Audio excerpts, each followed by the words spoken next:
Hi everybody. The first step in playing Age of Sigmar is, of course, buying the prettiest models that you can find in your friendly local gaming store. You may also consider buying the rulebooks for your specific chosen army. Especially consider the General's Handbook, which provides rules for matched play. You'll also want, at the very least, some hobby supplies, snippers, glue. Rules for each individual model can be found on Games Workshop website under each model and in the downloads section. The free rules are all you really need to play, but the army books offer additional rules and a collection of all of them in the same place. The General's Handbook adds rules that aren't free online. Let me briefly go over a war scroll. The first thing you'll see is the title. That's the name of the unit. In the middle is the characteristics. The move is how many inches the model can move in its movement phase. The wounds is how much damage it can take before the model is removed. The save is the dice roll you get to negate incoming damage. And the bravery is for the battle shock section. In the weapons section, under melee weapons, you'll note that they have several characteristics. The range is how close the model needs to be to hit something. The number of attacks is how many dice you roll. The 2 hit and 2 wound dice rolls are what you need to make sure you actually damage something. The rend affects an opponent's save roll. And the damage is how many wounds are inflicted if everything is successful. The description line will tell you what each unit can be equipped with, and every unit has unique abilities that offer flavor to its gameplay. The keywords at the bottom come into play with other models, creating powerful combinations. Of course, building and painting your miniatures are half of the hobby, and for some of us, the most fun part. Finally, to play, you'll need a table space. You can often find inexpensive scenery right on eBay. Roll the dice to see who gets to set up first. Okay, guess you're dropping first. Deployment consists of dropping 1 unit at a time within the designated deployment zone. You alternate with your opponent 1 unit or a war scroll battalion at a time until your entire army is deployed. This battle consists of 2 units of Skaven and 2 units of Seraphon. The person who finishes deploying first gets to decide who goes first. This is a turn-based game.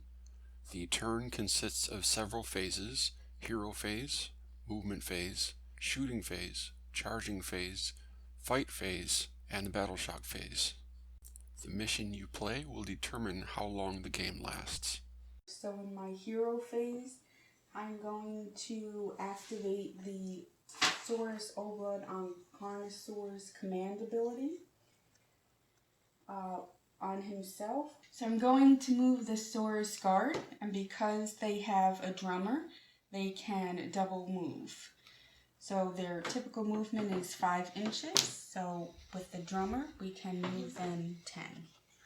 To move the Old Blood, his movement is actually determined by the number of wounds that he has suffered. He is still at full health, which means his move is also 10 inches.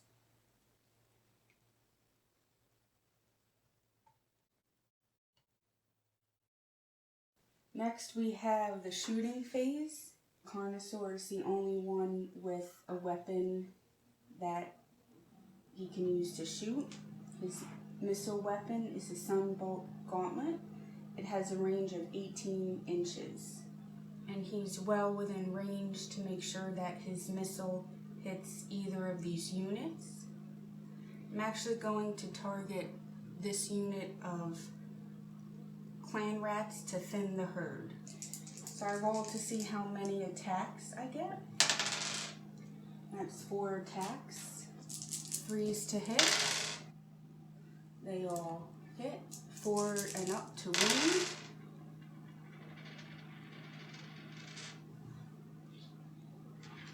Two wounds at -1 rend. How many damage is that, the attack? 1 each. Okay, so the Storm Vermin have a 5-up save, but it goes to 4-up if the damage is only 1. So I'm going to make 2 5-up saves because of the rend. I saved one, missed one, so 1 dice.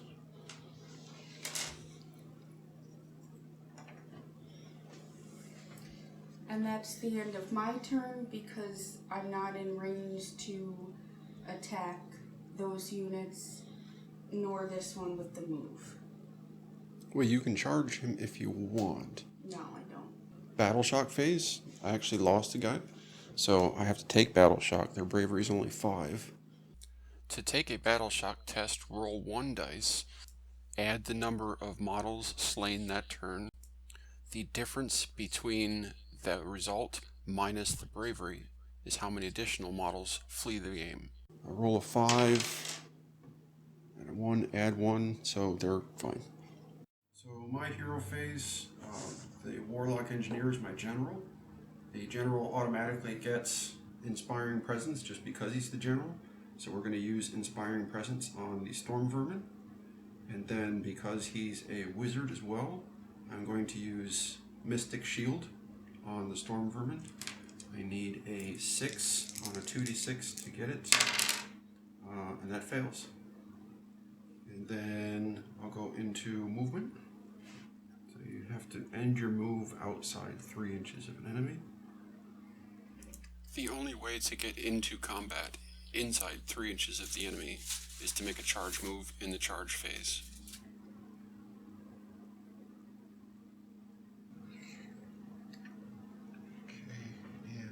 This guy's going to hang back from combat. Shooting phase, he has a pistol that he's going to use. It's 1 attack, 3s to hit, and he missed. The charge phase, Stormvermin are going to charge. Okay, they actually fail a charge. A failed charge just means that they can't move in this phase. So that really ends my turn. So now we roll for initiative.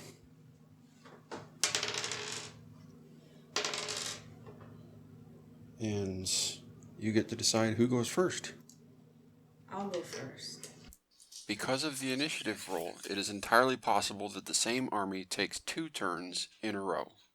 We've still got the Saurus Old Blood on Carnosaur. Be able to add 2 to one of its attacks, and it chooses its massive jaws. I'm not going to move. Next is shooting. I'm actually going to attack this guy. D6 attacks. 1 attack, I hope it's good. Hitting on a 3 up. It hits. 4 up to wound. I do not wound. I'm going to charge so I can start slaughtering these rats. In order to charge, the unit has to be within 12 inches of an enemy. Roll a 2d6. That's how many inches you can move. First model has to end within half an inch. I'm going to charge my Carnosaur. I'm actually going to charge the hero again. You don't have to declare. Basically, you just roll the dice, and then you decide where you're going to go. Okay. In the combat phase, the person whose turn it is picks 1 unit to attack. The opponent gets to then choose one of their opponents, and it alternates back and forth until all eligible units have completed their attacks. I'm going to start with him.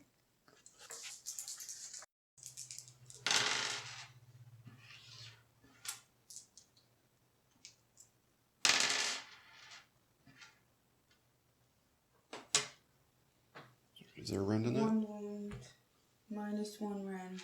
Okay, so I need a 6 up to save. He does not save it.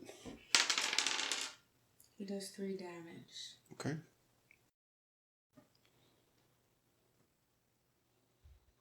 Rest attacks from the Carnosaur will go on the Storm Vermin. Both hit. Only 1 wounds. 2 damage, no rend. Okay, so they have a 5 up save. Does not save. 2 damage? Yes. Massive jaws. You remember as part of his command ability, he has +2 on that attack. You got 7 potential attacks, 4 up to hit. 3 hit. Freeze to wound. 2 wounds, -1 rend, doing 3 damage each. Okay, so again, I just have a 6-up save.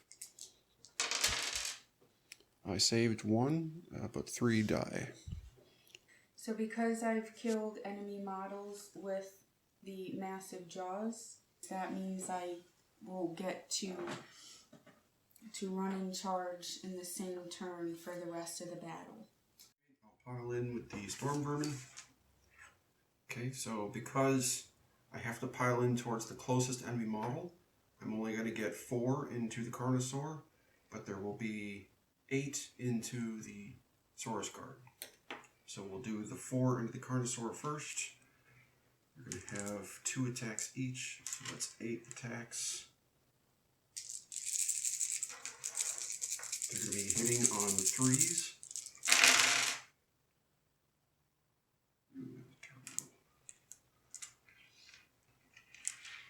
And wounding on 3s. That's 1 hit at -1 rend. Missed it? Missed it. So he's got 1 wound on him. Okay, and then the 8 into the Saurus Guard. 3s. 3s. Okay, so that's going to be 9 hits on your Saurus Guard. The Saurus Guard have a 4-up save, but because they're within 8 inches of a hero, which is the Carnosaur, they actually save on a 3-up, and I'm rolling for 9 wounds. 9.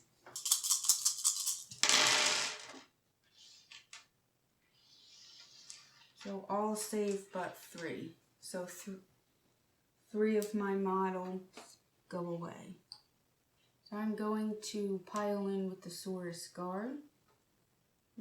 First going to attack with the pole arms. And because I still have my leader, he gets an extra attack. 3s or higher to hit. 3 hits. 3 up to wound. That's 2 wounds at -1 rend. Are they 1 damage each? Mm-hmm.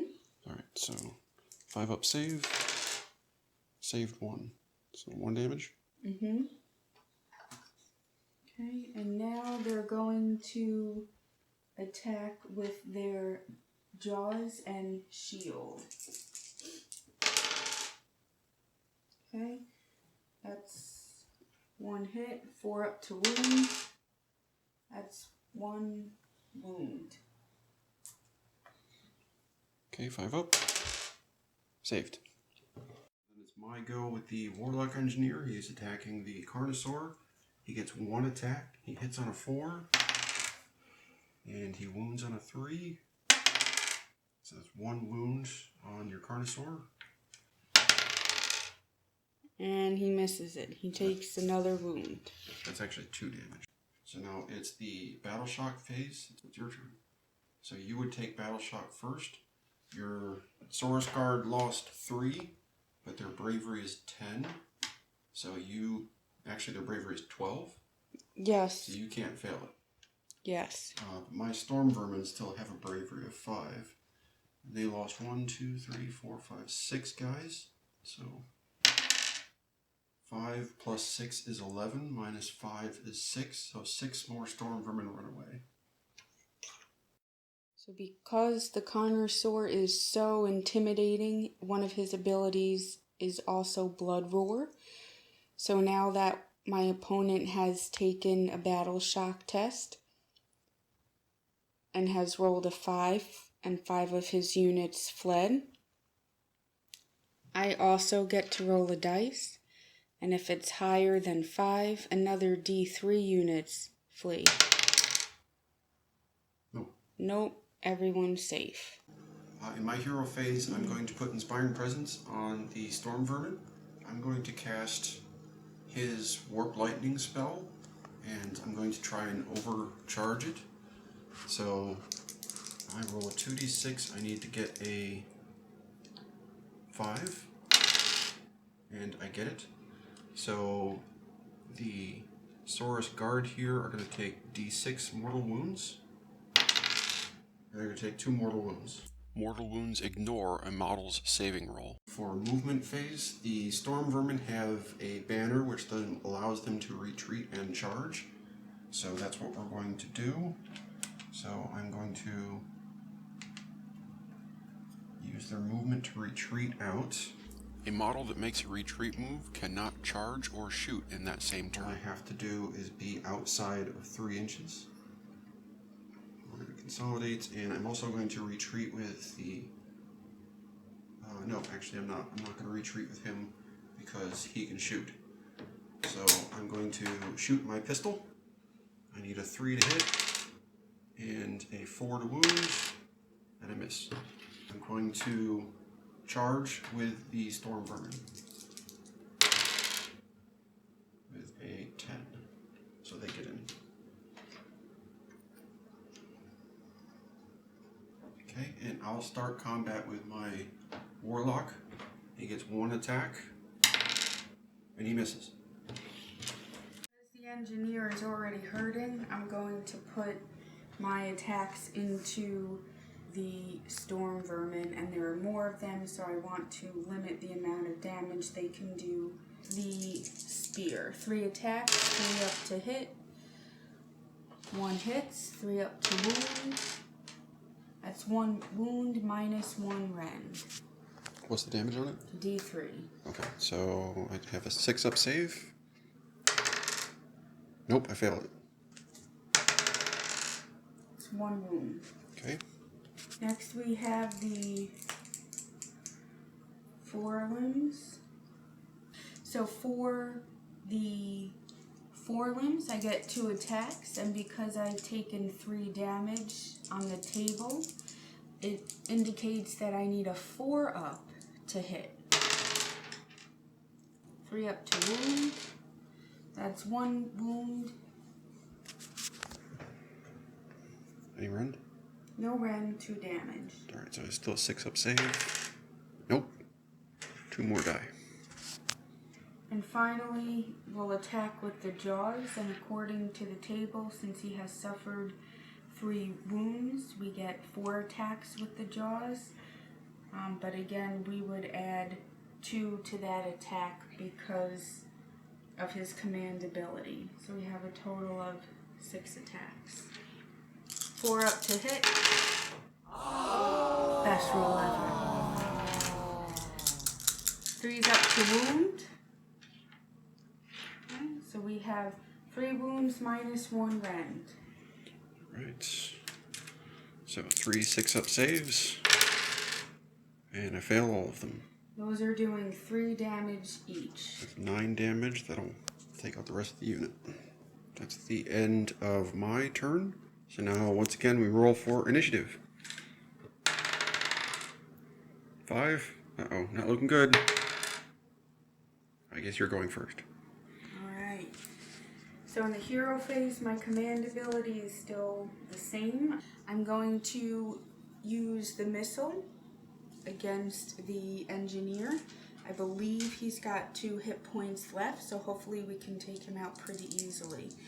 D6 attacks. 5 attacks. 3 up to hit. 4 up to wound. 2 wounds minus 1 rend. That's a 6 up save. Saved 1. Alright. It's 1 damage though? 1 damage. So next I will use my spear. 3 attacks. 3's up to hit. 3's up to wound. 2 wounds minus 1 rend. I guess probably it. Yep, he's dead. And Carnosaurs everywhere rejoice.